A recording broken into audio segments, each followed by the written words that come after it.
అర్థం కాదు కదా. అవి ఆ ఉంగరాలు తిరిగిన జుట్టు ముంగురుల మీద వ్రేలాడుతూ వైకుంఠంలో ఉన్నా అంతే, ఈ లోకంలోకి వచ్చినా అంతే. అదే ఫ్యాషన్. ఇప్పుడు మన జుట్టులే తల అంతా గట్టిగా వేగించి వేసి ఎదరుగా మాత్రం ఓ 2 ముంగురుని వ్రేలాడేసుకుంటూ ఉంటారు కదండి, తిప్పుకుంటూ ఉంటారు. మా చిన్నతనంలో అయితే సినిమా హీరోల్లో శోభన్ బాబుని చెప్పేవారు. ఎప్పుడు ఎదరా ఒరిగి పెట్టుకుంటాడు శోభన్ బాబు అని, అంటే అందంగా ఉంటాడు అనుకోండి ఆయన అంటూ ఉండేవారండి. మరి ఈయన ఆ అలకలు ఆ ముంగురుల మీద, ముంగురులు వేలాడుతూ ఉంటాయి నెన్నుదుటి మీద వేలాడుతుంటే చాలా చాలా శోభావహంగా ఉండేటటువంటివి. అలా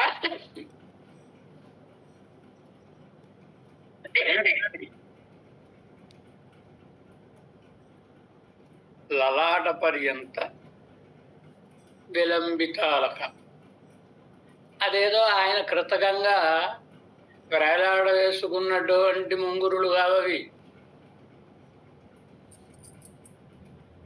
సహజంగా ఆ కేశపాశములు ఎదరుగా వచ్చి జీరాడుతూ ఉంటాయి, వేలాడుతూ ఉంటాయి. అది మరింత అందంగా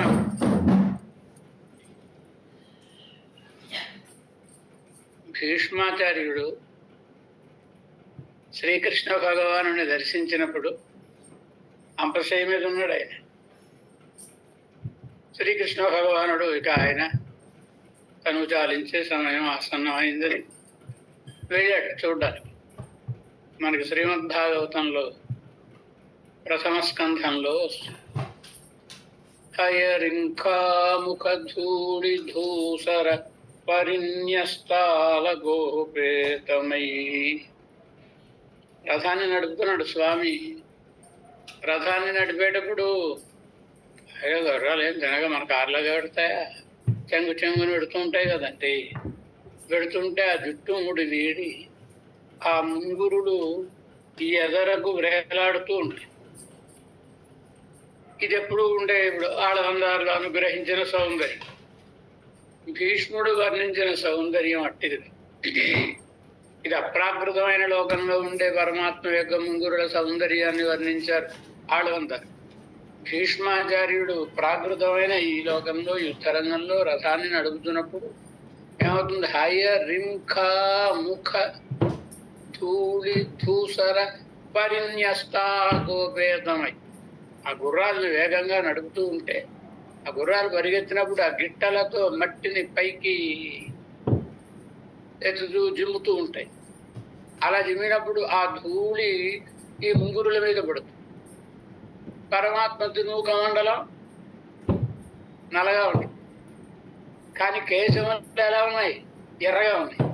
ఏం చేద్దా? ఇప్పుడు ఈ ధూళి ఎర్రటి ఈ కురుక్షేత్రంలోని ఆ ధూళి పడడం, దుమ్ము పడడం వలన ఎర్రగా ఉన్నాయి. ఎంత సుందరంగా ఉంటుందండి, ఎంత అందంగా ఉంటుంది అది అని వర్ణిస్తాడు భీష్మాచార్యుడు. సహజంగానే పరమాత్మ యొక్క కేశపాశములు చాలా శోభను వసగేటటువంటివి. ప్రబుద్ధ ఇత్యాది కోళిడైతామరై, అంటే సౌందర్యం కలిగినట్టు.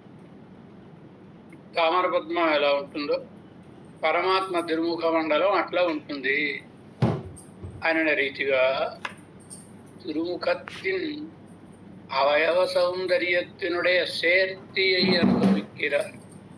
తిరుముఖ మండలంలోని అవయవముల యొక్క సౌందర్యం, ఆ సౌందర్యం యొక్క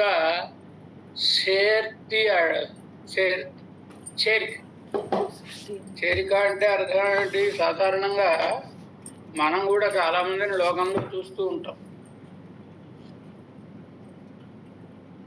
కన్నుకి కన్ను బాగుంటుంది చూస్తే, ఏ లోకం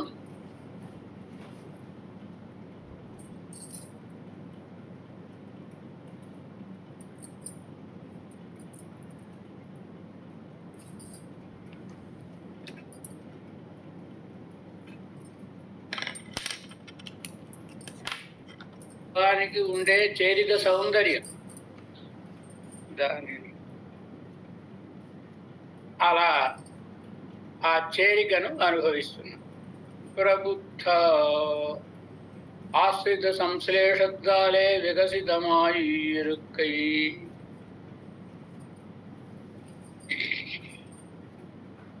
పరమాత్మ నేత్రములు వికసించి ఉంటాయి. ఎందుకు వికసించి ఉంటాయి? ఆశ్రితులతోటి కలవడం వలన కలిగిన ఆనందం. ఆనందం కలిగితే కన్నులు విప్పారుతాయి కదా. అలా భగవంతుని నేత్రములు కూడా ఆశ్రితులతోటి కలిసి ఉండే సౌందర్యం వలన విప్పారినవై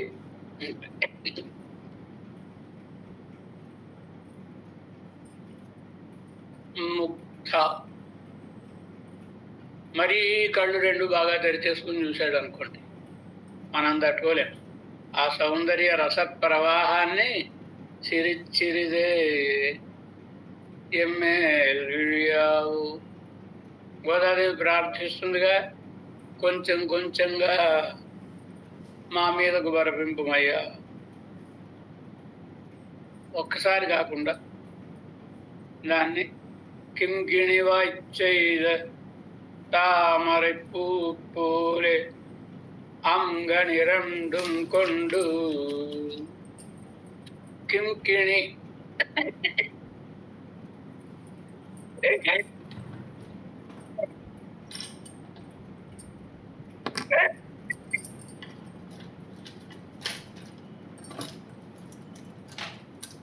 కింకిణి చిరు మువ్వలు, గంటలు. ఆ గంటలకు ఆ మధ్యలో ఏదో రాయో లోహమో ఏదో పెడతాం, చిన్న కణం. ఆ లోపల కదిపితే శబ్దిస్తూ ఉంటుంది. అటు ఇటు లోపల ఉండే అయోగోళం అటు ఇటు తిరుగుతూ కదా. పరమాత్మ నేత్రములు అట్టుంటాయి. పరమాత్మ నేత్రము అలా ఉంటుంది. కింకిణి వాయిస్ చేయద ఒకటి, చిరుమువ్వల నోటిలాగా మధ్యలో ఉండేట సరిపోదు. పరమాత్మ నేత్రానికి ఉపమానంగా చెప్పడానికి అది సరిపోదు కనుక తామర పూలే, తామర పుష్పం వలె. మన మృదుత్వం అవి గంటకి ఎక్కడ వస్తాయి, రావుగా, గణగణలాడమే తప్ప.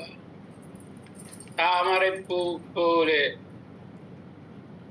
2 మాటలు చెప్పింది అమ్మగారు. ఆవిడ నిత్యం దర్శించినారు పరమాత్మ నేత్ర సౌందర్యం. ఏంటి ఇలాంటి పోలికలు పోలుస్తున్నాం మనం పరమాత్మ నేత్ర సౌందర్యాన్ని? సరిపోతుందా? సరిపోదు అని మళ్ళీ అదనపు విశేషాన్ని వేస్తుంది. కణిరండుం కొండు, అందమైన నేత్రములను రెంటిని పుచ్చుకొని అని. అందమైన నేత్రములను రెండిటితోటి మమ్మల్ని కటాక్షించవయ్యా అని.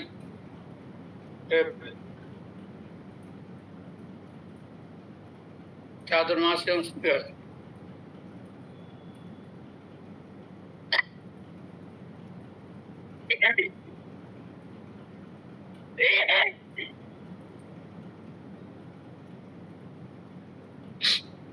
చాతుర్మాస్యం వచ్చినప్పుడు 4 నెలలు అయిపోయిన తర్వాత భగవంతుడి బోధన లేస్తాడు. నిజం లేచినప్పటి పరిస్థితిని కవులు వాళ్ళ నాటకంలో ముద్రారాక్షసు వాళ్ళ నాటకంలో వర్ణిస్తుంది. ఎలా ఉంటాయి అంటే క్వచిద్ అనవిముఖి రత్నసార ప్రభ. మనం కూడా నిద్రపోయిన తర్వాత నిద్ర లేచేటప్పుడు ఒకవేళ ఎవరైనా మంచి కాంతివంతమైన లైట్ వేశాను అనుకోండి, చూడలేం, ఆ లైట్ని చూడలేం. కనుక కొంచెం కొంత వాడికి కాసేపు సమయం పడుతుంది మనకి దానికి అలవాటు పడడానికి. మనకి కళ్ళు మండుతున్నాయి అనిపిస్తూ ఉంటుంది కదా. మనం ఒక రాత్రి పోని పూర్తిగా పడుకున్నాం అనుకుంటే 8 గంటలు పడుకుంటాయి. 4 నెలలు పడుకున్నాడండి ఆయన. ఇప్పుడు కళ్ళు తెరవాలి. కళ్ళు తెరవాలంటే ఆ కళ్ళు ఎలా ఉంటాయి, నేత్రాలు దగ్గరికి చేరిపోయి ఉంటాయి కదండి. విడిపడాలి కన్నులు. ఆ విడిపడడానికే కొంత కష్టం. విడిపడిన వెంటనే అదెక్కడ వైకుంఠం. వైకుంఠంలో అన్ని వజ్రాలు ఉంటాయి, కెంపులు ఉంటాయి, మరొకటి ఉంటాయి. ఈ రత్నాలన్నీ ఉంటాయి. ఈ రత్నముల కాంతి దేదీప్యమానంగా ఉంటుంది వైకుంఠంలో. దాంతో కొంచెం అనభిముఖి ఓసారి ఇలా సరిగా చూడలేనట్టుగా ఉంటుంది అని చమత్కారంగా ఓ కవి వర్ణిస్తాడు. గోదాదేవి చాలా అందంగా వర్ణిస్తాడు. ఈ నేత్రములు మనం వెళ్తాం, ప్రార్థిస్తాం, ఏంటి వీడిని కటాక్షించాలో నేను అనుకుంటాడు పరమాత్మ. వీడి సంగతి ఏంటి, అసలు వీడి చరిత్ర ఏమిటి అని చూస్తే కనబడితే మన చరిత్రలు అని పాపాలేగా, చేసి ఇలాంటి పాపాత్ముడే నేను కాపాడు అనుకుని అక్కడ మూసుకుంటాడు. సిరిచ్చిరిదే అనడంలో ఉండే సొబకు. పక్కన ఎవరు ఉంటారు, అమ్మగారు ఉంటుంది కదండి. ఆవిడ అండ్ అలాంటి అలాగంటే పాపం వాడు ఎప్పటి నుంచో మీ కటాక్షం కోసం అలా వేచున్నాడండి, కటాక్షించండి అని ఆవిడంటే అని కొంచెం ఓసారి కళ్ళు తెరవబోతాడు. తెరిస్తే మన పాపాలేగా కనబడతాయి. దాంతో వాడు కళ్ళు మూసుకుంటాయి. వాడు ఎన్ని పాపాలు చేస్తేనేవ్వండి, మీ దగ్గర అపరాధ సాహత్వం ఉంది కదా, ఎన్ని పాపాలు చేసినా మీరు క్షమించగలరు కదా, మీరేంటి ఎవరికైనా సమాధానం చెప్పుకోవాలా, మీరు కలుసుకుంటే ఏమైనా చేయగలరు, ఇలాంటివేవో కబుర్లు చెప్తుంటారట. చెప్పగానే సరే అని ఇలా చేతనాపరాధములకు ముడుచుకునేలా చేస్తాయి. ఆయన కటాక్షము, అమ్మవారి పురుషకారము, ఇవన్నీ లేదా మనం ఆశ్రయించిన ఆచార్యుల వైభవము ఇవన్నీ వికసించేలా చేస్తాయి కదండి. అదొక అందమైనటువంటి సన్నివేశం. దానిని వర్ణిస్తున్నారు ఏమని, ముక్త. ఇవన్నీ ఏదో అగతికంగా మన కంటికి కనబడే వాటితోటి పోల్చి చెప్పడం ఏమైనా కొంచెం బోధపడుతుందేమో అని. పరమాత్మ నేత్రములకి ఏమైనా సదృశమా? కనుకనే మళ్ళా గోదాదేవి అంగన్, అందమైన నేత్రములు, అలాంటి ఎన్గిరబడియే అన్న రీతిగా అలరత్తుడంగిన వడవాయి ఇరుక్కమెన్నుదర్. ఇప్పుడే వికసించడానికి సన్నద్ధంగా ఉన్నటువంటి కమలంలా ఉండే కన్నులు గలవాడు పరమాత్మ అనడ. పేదురు ముఖం செய்து, ముగ్ధమైనటువంటి పేదురు అంటే ముగ్ధమైనటువంటి తిరుముఖాన్ని మనకు చూపించి అన్న రీతిగా ஆசிதரோட்டை கலவியால் வந்த ఆనందాతిశయத்தில் వికృతిயை சொல்லுதல். అధికారి పరమాత్మ, ఏం మార్పులు ఉండవుగా, కానీ వికృతి ఆయనకి ఓ మార్పు. ఎందుకు ఈ మార్పు కలిగింది అంటే, కట్టియంలో మనకు చాలా అందంగా వర్ణిస్తూ అభిమత జన దర్శనానంద వేగత్తాల్ అర్చావతార సమాధి కడంది మిమ్మి బేళి విழுகின்ற. అర్చావతార సమాధి అంటే అర్చామృతం గురించి వర్ణిస్తున్నాం. తిరుమంజన కట్టియంలోని వాక్యమే. నేను అర్చామూర్తిని, నేను కదలకూడదు, నేను మాట్లాడకూడదు, నవ్వకూడదు, ఏవో నియమాలు ఉంటాయిగా విగ్రహానికి. దాన్ని కూడా మరిచిపోయి ఇష్టమైన వాడని చూడగానే ఒక్కసారి చిరునవ్వు నవ్వుతాడు. ఆ కనుడలో ఆనందం తొణికిసలాడు. దాన్ని ఆశ్రిత రొట్టె కలవి, ఆశ్రితులతో కలిసి ఉండడం వలన వంద వచ్చిన ఆనందాతిశయమునందు విభూతి వికృతి లేదా మార్పు దానిని సాయిస్తున్నారు. అంబుజచారులోచరు అలాంటి కమలంలా ఉండేటటువంటి అందమైన నేత్రము. అళవందారులు అంతే. అంబుజంలా అందమైన నేత్రము అని అర్థం చెప్పకూడదు. అంబుజము కంటే అందమైన నేత్రము అని చెప్పు. అంబుజలోచనం అనలేదు, పద్మనేత్రుడు అనలేదు. సరిపోదు పద్మం పరమాత్మ నేత్రాన్ని కనుక అదనపు విశేషణం చారు అనే శబ్దాన్ని వేసి ఇప్పటిపట్ట ఇలా ఉండే తామర పద్మాన్ని దృష్టాంతమాహ ఓరామయాలి. అది సరిపోదు పరమాత్మ నేత్రానికి దృష్టాంతంగా కనుక దాష్టాంతికం తన్నయ్యే సొల్లుహిరదు.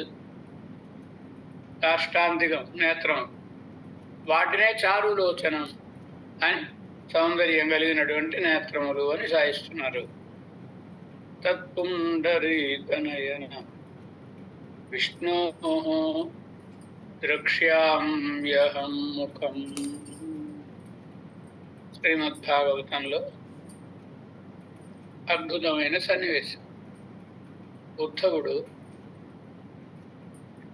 అక్రూరుడు శ్రీకృష్ణ భగవాను కంసుని పనుపున మధురా నగరానికి తీసుకుని వెళ్ళడం కోసమని వస్తున్నాడు. ఆయన వస్తున్నటువంటి ఆయన దారి పడుకున్న దానికి ఏం పేరు? అక్రూర యానము. అక్రూర యానము అంటే పరమాత్మను దర్శించడం కోసమని వస్తున్నటువంటి అక్రూరుడు ఆయన మనసులో పరమ ఆనందం. నా జీవితంలో, ఎందుకంటే పాపాత్ముడైన కంసుని కొలువులో మంత్రి ఆయన శ్రీకృష్ణ భగవాను దర్శిస్తానా, మనం ఏం పుణ్యం చేసామని. కంసుడు కొలువులో ఉండేవాడు పాపిష్టి పనులే చెప్తాడు, అవే చేయాలి. పాపాత్ములకు భగవద్ దర్శనం అవుతుంది అవదు అని బాధపడేటటువంటి నాకు కంసుడు, ఇవాళ నువ్వు వెళ్ళి మా మేనల్లుళ్ళు ఉన్నారు అక్కడ, బలరామకృష్ణుని తీసుకురావు అని పంపించు. రోజు నిద్ర లేచిన దగ్గర నుంచి ఇంతకాలం అక్రూరు కంసుడిని తిట్టుకొని రోజులు ఏమిటో ఇలాంటి పాపిష్టి వాడు కొలువులో అని. ఇవాళ మొదటిసారిగా అక్రూరుడు కంసుడిని కీర్తిస్తాడు. కంసుని బోలు సఖుండు గంగునే పోతనగరాహ, కంసుని లాంటి స్నేహితుడు ఎక్కడైనా ఉంటాడా అన్నాడు. ఎందుకంటే పరమాత్మ దగ్గరికి ఇంకొకళ్ళని పంపించచ్చుగా. వాళ్ళెవరిని పంపించకుండా నన్నే పంపించాడంటే ఇంతకంటే గొప్ప స్నేహితుడు ఎక్కడ ఉంటాడండి? వెలుగలుగు చేసేవాడు కదా స్నేహితుడు అంటే అనుకుని ఇంకా దారి పడుకున్నాను. ఇదే చింతన ఆయనకు. మధుర బృందా ఎంతసేపు పడుతుందండి మధుర నుంచి బృందావనం రావడం? చాలాసేపు పట్టింది దీనికి. మనం ఆటోలో తిరుగుతూ ఉంటాగా, ఎంతసేపు పడుతుందండి? మహా అయితే గంటలు. ఉదయం బయలుదేరితే సాయంత్రానికి వచ్చాడు ఆయన అక్రూరుడు. ఉదయం అక్కడ బయలుదేరితే సాయంత్రానికి బృందావనం చేరి దారి పొడుగునా తలుచుకుంటున్నాడు. శ్రీకృష్ణ భగవాను దర్శించే భాగ్యం నాకు కలిగిందే. ఏమిటది? స్మృతం పాపం హరతి యత్ పుంసాం స్మృతం సంకల్పనామయం తత్పుండరీకనయనం విష్ణో ద్రక్ష్యామ్యహం ముఖం. పాపం హరతి యత్ పుంసాం. శ్రీకృష్ణ భగవాను తిరుముఖ మండలాన్ని దర్శిస్తే పాపం ఉంటుందండి. పోదా, పాపంతో నశించిపోదా దర్శన మాత్రం చేతనే. కనుక పాపం హరతి యత్ పుంసాం. కేవలం అందరికీ దర్శించే అవకాశం ఉండదుగా. అందరూ ఆయన పక్కన కూర్చుని రోజు ఆయన ముఖంగా చూడలేరు కదండి. స్మృతం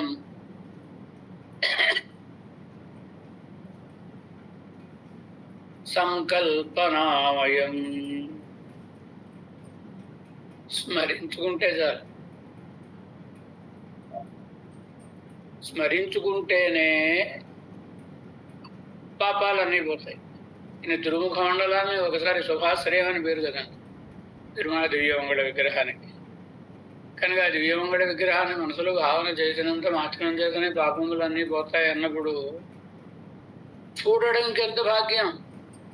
తలంచుకుంటేనే పోయేది. తత్పుండరీకనయనం. అదిగో తత్ అలాంటి ఆ లేదా జగత్కారణమైన తచ్చబ్దానికి అర్థం. పుండరీకనయనం శ్రీకృష్ణ భగవానుడి తిరుముఖమండలం. తిరుముఖమండలం ఎలా ఉంటుంది? పుండరీకముల వలె ఉండేటటువంటి నేత్రములు కదా. ఆ నేత్రములను కలిగిన విష్ణు ద్రక్ష్యామ్యహం ముఖం. ఏం భాగ్యం అండి! ఆయన విష్ణువు. విష్ణు అంటే జగత్తంతా వ్యాపించి ఉండేవాడు. జగత్తంతా వ్యాపించి ఉన్నవాడు మనం ఎలా చూస్తాం? అంతో ఇంతో కొంచెం వ్యాపించిన విశ్వరూపాన్నే అర్జునుడు చూడలేక భీత అని భయపడిపోయి చాలించి అన్నాడు కదా. జగత్తంతా వ్యాపించిన పరమాత్మ విశదమైన విశ్వరూపాన్ని మనం చూడగలమా? చూడలేం. కానీ అలాంటి పరమాత్మ శ్రీకృష్ణ పరమాత్మగా ఈ లోకంలోకి వచ్చి అవతరించాడు. విష్ణో ముఖం. అలాంటి పరమాత్మ యొక్క తిరుముఖ మండలాన్ని ద్రక్ష్యామ్య. ఇవాళ నేను సేవించగలుగుతున్నాను అని చాలా ఇలా ఉండాలి. పరికయ్యం పెళ్ళలోకాచార్యులు వారు చెప్తారు కదండి, పరమాత్మను పొందడం అంటే పరమాత్మని పొందాలి అనేటటువంటి తపన ఉండాలి. ఎలా ఉండాలి? పెరుమాళ్లకు ఇదిగో ఈ కైంకర్యం చేయాలని ఉండాలి కదా. ఈయన కూడా అంతే. నేను వెళ్తాను. వచ్చాడు, కొంచెం బృందావనం దగ్గరికి వచ్చాడు. ఎదర గోవుల మందలన్నీ ఆవుల మందలన్నీ పెడుతున్నాయి. ఆవుల మందలు పెడుతున్నాయి. బలరామకృష్ణుడు కూడా మరి వాళ్ళు పశుచారణం గోచారణం చేసుకుంటూ వెనకాతలు పెడతారు కదా. ఆ పెడుతుంటే ఆయన చూస్తున్నాడు. ఇప్పుడు నేను వెళ్తాను, వెళ్ళి పలకరిస్తాను. అయ్యా నేను ఫలానా కంసుడి దగ్గర నుంచి వచ్చాను. బలరామస్వామి ఈ జగత్తునంతటినీ పాతాళం అడుగున ఉండి మోసేటటువంటి వాడు కదండి బలరాముడు. ఆయన మామ క్రూరేది వక్ష్యతి. ఆయన నోటితో అక్రూరా అంటాడు. ఎంతసేపు పాపిష్టి వాళ్ళ క్రూరా అని పిలవడమైనా బలరామస్వామి నా పేరును తన నోట ఉచ్చరించాడంటే ఎంత భాగ్యం. ఇంకెదరికెళ్తున్నాడు ఆయన. వెళ్ళిపోయారు వీళ్ళు బలరామకృష్ణులు పశువుల వెనకాతలు వెళ్ళిపోయారు. వెంటనే రథం దిగాడు. దిగితే అక్కడ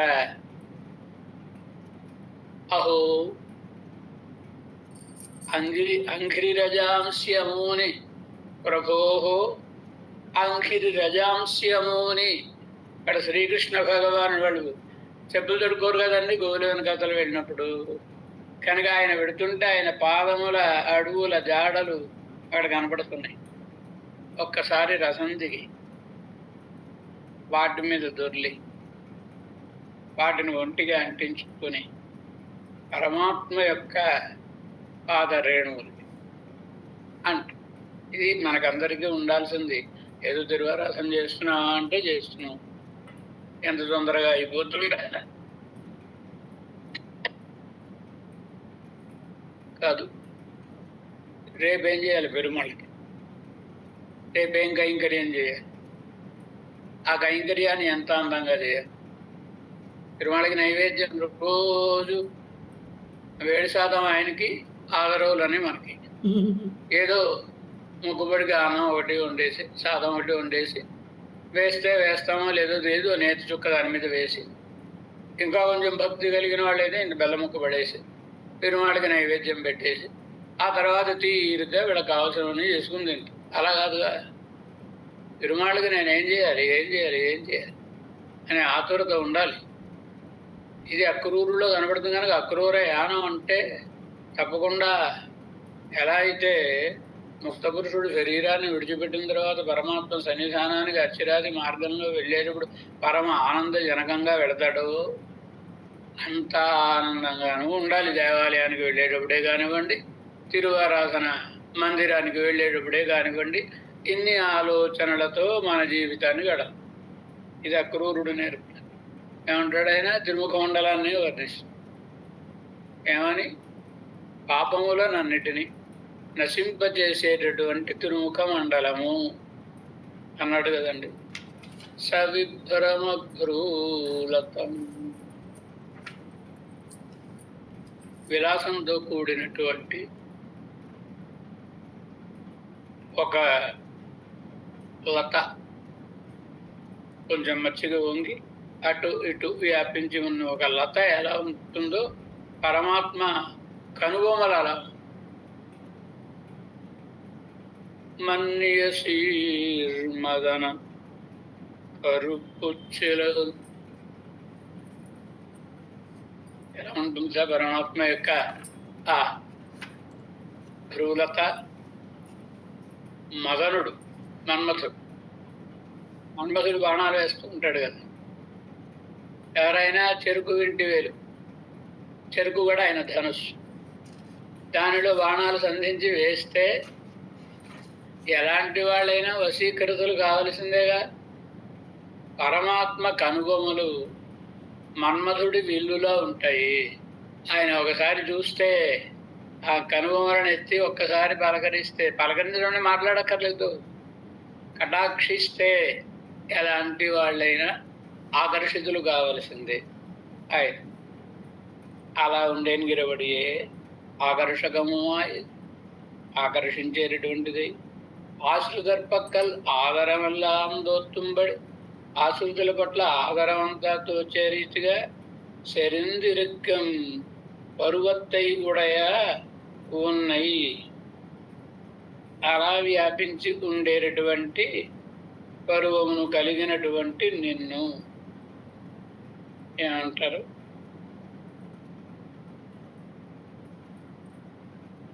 తన్కైచారంగా అదువే తోలు, ఆయన చేతిలో ఉన్న విల్లులాగా. విల్లు ఎలా ఉంటుంది?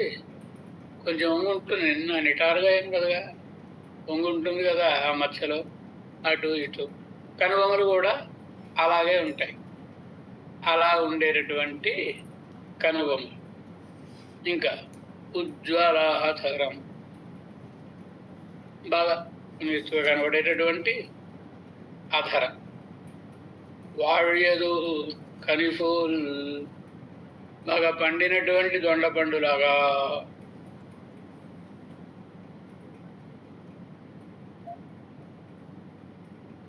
కనియు కోలం తెరల్ పవళ కొడుంతుండంగుల్, చాలా అందంగా ఉండి గుండ్రంగా ఉన్నటువంటి పగడంలా ఉండేటటువంటి పగడమ అని. నీల నెడుముహిల్ పోల్ తిరుమేనియమ్మాన్ తొండైవాయి, నల్లగా ఉండే మేఘంలా ఉండే తిరుమేనిని కలిగిన పరమాత్మ యొక్క ఎర్రనైనటువంటి అధరము అనియు సొల్లుహెరబడియే చెప్పిన రీతిగా మిక్క అழகை ఉడయ తిరు అధరత్తై ఉడయ ఉన్నాయి. సౌందర్యాన్ని కలిగినటువంటి అధరమును కలిగిన నిన్ను. ఇంకా శుచిస్మితం, పవిత్రమైన చిరుణం.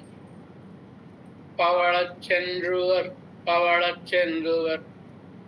వాయునిడై కోమళవల్లి ముళైపోల్ శిల పల్లిల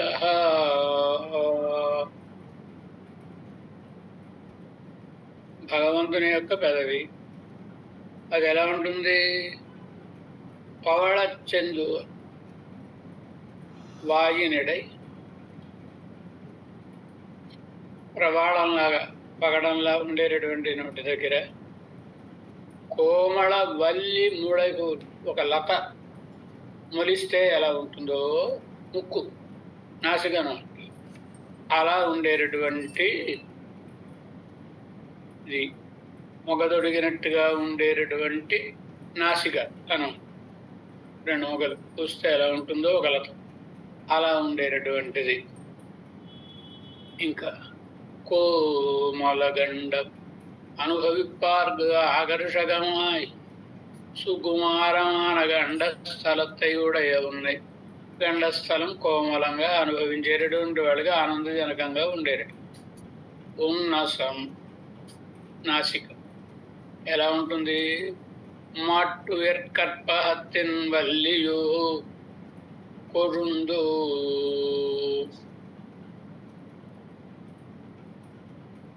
మాట్టు ఎర్కற்பహత్తిన్ వల్లియో అటు ఇటు వ్యాపించి ఉండేటటువంటి కల్పక వృక్షము యొక్క లతయ అన్నట్లుగా లేదా దాని చిగుర అన్నట్లుగా ఉండేటటువంటిది. ఇంకా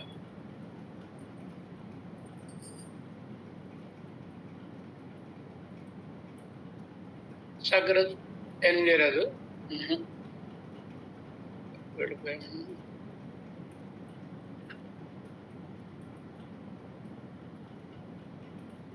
వెళ్ళిపోయాను.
మారిపోయింది.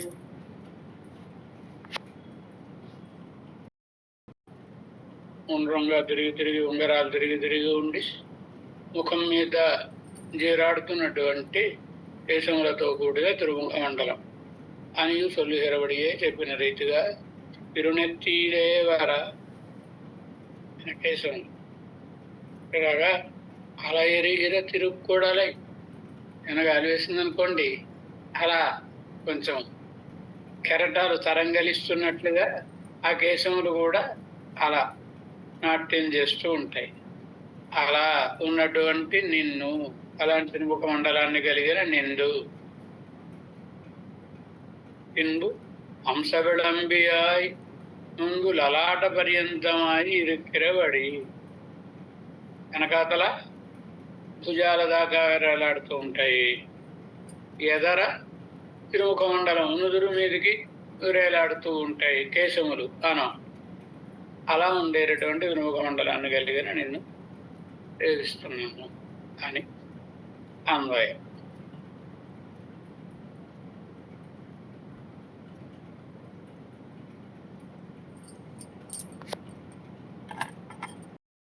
కోమలగండం నసం లలాట పర్యంత విలంబితాలకం.